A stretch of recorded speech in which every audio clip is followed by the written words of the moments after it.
KPK में बकायदा तौर पे दंगे फसाद हो रहे हैं, एक दूसरे के साथ जो पार्टीज के लोग हैं वो लड़ते नजर आ रहे हैं। बीबीसी की खबर के मुताबिक 3 के करीब लोगों की जानें जा चुकी हैं।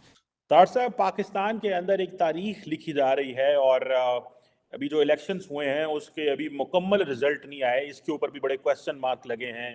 वहाँ पर तो जज्बाती लोग हैं, बम मारना उनके लिए इशू कोई नहीं है। किसी के घर आप देख लें ना, किसी के घर बम फेंकना कोई इशू नहीं है वहाँ पर, तो वो कोई इशू नहीं है। ये पेशावर से जो लोग देख रहे हैं वो बुरा ना अगर मतलब नहीं, जो हकायक है वो तो यही है ना। अब बकरा मंडी खुलेगी, जो करप्शन के पैसे आपके इस सिस्टम के अंदर मौजूद है वो हाथ चेंज करेंगे, बस से ये इससे शुरू हो चुका है। दुश्मन हमारी तरफ मैली आंख नहीं कर सकता, ये उन्होंने पता नहीं इंडिया को कहा या जिसको भी कहा। माजी की बातें माजी के साथ हैं, जो हाल की बातें हैं ना, हाल ये है कि जब तक मेजॉरिटी नहीं मिलती किसी हुकूमत को, वो अपने फैसले नहीं कर सकती। नमस्कार दोस्तों, पाकिस्तान में इलेक्शन हुए हैं जिसमें बहुत ही धांधलेबाजी हुई है जो कि आर्मी के द्वारा की गई है। जो विजेता का ऐलान परसों हो जाना चाहिए था उसको 2 दिन हो चुके हैं, जिससे पाकिस्तान में दंगे भी हो रही है। बताया जा रहा है 3 लोगों की मौत हो चुकी है और अभी पाकिस्तान में गहरा युद्ध होने वाला है, ऐसा बताया जा रहा है। आप देखे जो पाकिस्तान के लोग हैं उन्होंने क्या बोला इस पर। क्या कहना चाहेंगे पाकिस्तान की जो पब्लिक है, पहले तो आप अपनी ओपिनियन दे दीजिएगा और अपनी ओवरऑल जो एक जनरल ओपिनियन होती है कि पाकिस्तान की पब्लिक इन इलेक्शंस के रिजल्ट को एक्सेप्ट कर रही है। देखिए, जो इलेक्शन हुए हैं इसकी शफाफियत पे कतन कोई शक नहीं है। अच्छा। पहली बात तो ये, इसलिए अगर इन्होंने फेयर हुए हैं 98%, 2% कहीं कह लें आप, उसकी वजह अगर इन्होंने कुछ करना होता तो पीटीआई के जो हिमायत याफ्ता आज़ाद उम्मीदवार हैं वो इतनी तादाद में ना होते, राना सना ना हारता, साद रफीक ना हारता। ठीक है, अब कोई से नहीं मानता, उसे अपने दिमाग का इलाज कराना चाहिए। लेकिन इसमें ये ना केपीके में अगर देखें तो प्रॉपर प्रोटेस्ट हो रहे हैं, प्रॉपर 3 लोगों की, ये बीबीसी की खबर है कि 3 लोगों की जानें जा चुकी हैं ये प्रोटेस्ट में। आपको नहीं लगता कि ये मतलब प्रोटेस्ट होंगे, सिविल वार का एक माहौल? कोई सिविल वार नहीं, 2-4 बंदे इससे ज्यादा पुरअमन इलेक्शन पाकिस्तान में नहीं हुए। 3-4 बंदे की इशू को नहीं होता। 3-4 बंदों की जान जाना कोई इशू ही नहीं है इलेक्शन। आप देखें ना, पहले लाहौर में कुछ हुआ है, कराची में कुछ हुआ है, पेशावर में जो होता है, पेशावर का एक अपना मिजाज है। वहाँ पर तो जज्बाती लोग हैं, बम मारना उनके लिए इशू कोई नहीं है। किसी के घर आप देख लें ना, किसी के घर बम फेंकना कोई इशू नहीं है वहाँ पर, तो वो कोई इशू नहीं है। ये पेशावर से जो लोग देख रहे हैं वो बुरा ना अगर मतलब नहीं, जो हकायक है वो तो यही है ना। पंजाब में क्यों नहीं हुआ कुछ झगड़ा, ज्यादा हाथापाई तो होती रहती है, कोई ऐसा इशू नहीं है। लेकिन अगर किसी ने मुस्लिम लीग को जितवाना होता या पीपल्स पार्टी को जितवाना होता, जैसे कहते हैं कि ये फौज कराती है, ये कराती है, वो कराती है, तो इंडिपेंडेंट इतने तादाद में ना आते। लेकिन आपको लगता है कि भाई एस्टेब्लिशमेंट का कोई दारोमदार, कोई रोल नहीं था? फौज कह लें, एस्टेब्लिशमेंट कह लें, उनका इस इलेक्शन में कोई रोल नहीं था। कुछ लोग तो ये कह रहे हैं कि भाई एस्टेब्लिशमेंट जीती है। रोल होता है, अच्छा। रोल होता है तो ये खिचड़ी पकी है। ठीक हो गया, खिचड़ी पकी है बस। अच्छा, क्या पाकिस्तान की पब्लिक का फायदा होगा? क्योंकि नवाज शरीफ साहब ने जो स्पीच किया उन्होंने ये बोला है कि भाई मेरे दौर में ही हम एटॉमिक पावर बने, कोई दुश्मन हमारी तरफ मैली आंख नहीं कर सकता, ये उन्होंने पता नहीं इंडिया को कहा या जिसको भी कहा। माजी की बातें माजी के साथ हैं, जो हाल की बातें हैं ना, हाल ये है कि जब तक मेजॉरिटी नहीं मिलती किसी हुकूमत को, वो अपने फैसले नहीं कर सकती। तो अगर नवाज शरीफ हुकूमत बनाता है वो पीपल्स पार्टी से मिलकर बनाएगा, पीपल्स पार्टी बनाती है वो नवाज शरीफ से मिलकर बनाएगी।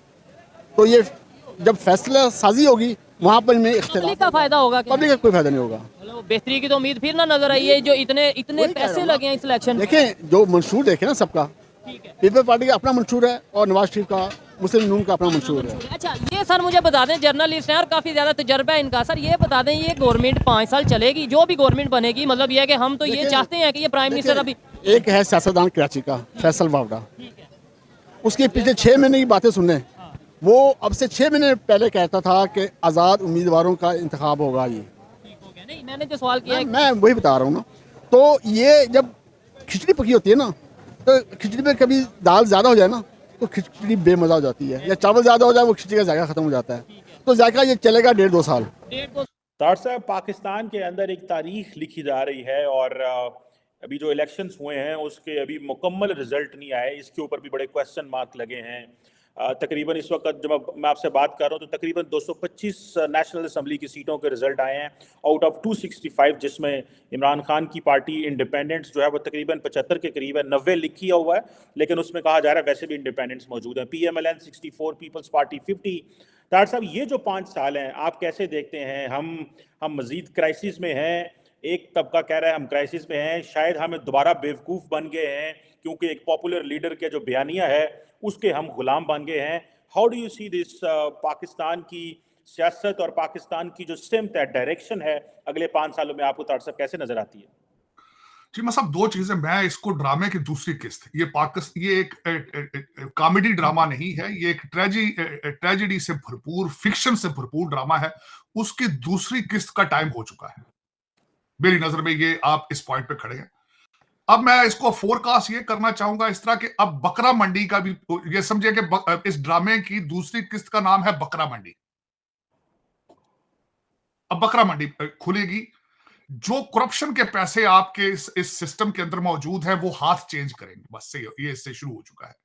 वो जो इंडिपेंडेंट का एक ड्रामा है उससे बकरा मंडी बनेगी, इसमें बोरियों के हिसाब से पैसा, करोड़ों के हिसाब से।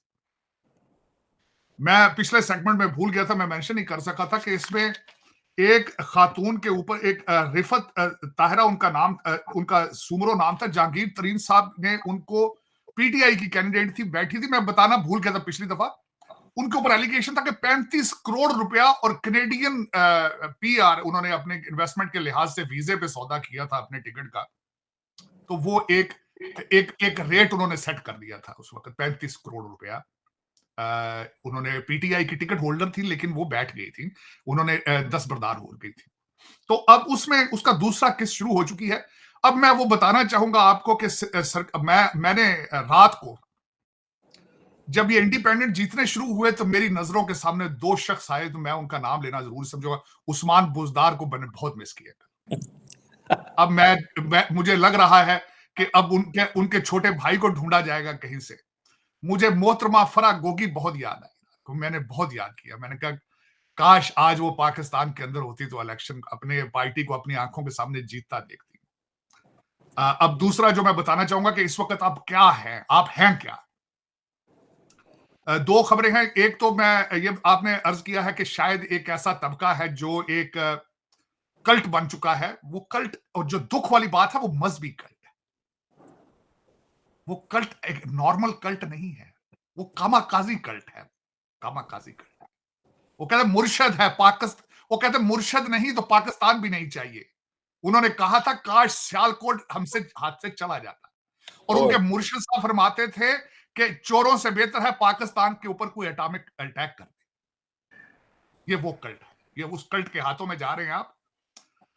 तभी मैंने कहा था कि ट्रेजेडी के ड्रामे की दूसरी किस्त शुरू हो चुकी है जिसका नाम है बकरा मंडी। चीमा साहब, मैं उससे आगे बढ़ना चाहूंगा। बीबीसी और डॉन के ऊपर दोनों पे खबर आ चुकी है इस वक्त कि मेरे जो दूसरे जो वजीर आजम बनने की ख्वाहिश लेकर आए थे, मोहतरम जनाब नवाज शरीफ साहब, बीबीसी और डॉन पे खबर चल रही है कि उन्होंने फरमाया है कि मैं दूसरी पार्टियों के साथ मिलकर हुकूमत बनाने के लिए तैयार हूं। हमें जल्द से जल्द राब्ता किया जाए, डॉलरों पाउंडों की सख्त जरूरत है लंदन के अंदर। तो ये उनका ऐलान ये आया है। लेकिन इसके बाद मैं ये बताना चाहूंगा कि चीमा साहब, आपके बचने की कोई, मुझे किसी तरफ से कोई मुझे उम्मीद नजर नहीं आ रही। आपके क्राइसिस जो है, सबसे पहले इकोनॉमिक क्राइसिस है आपका, इकोनॉमिक क्राइसिस। इन सारे लीडरान के मुंह से आज तक आपने कोई लफ्ज सुना हो हमने इकोनॉमी किस तरह ठीक करनी है।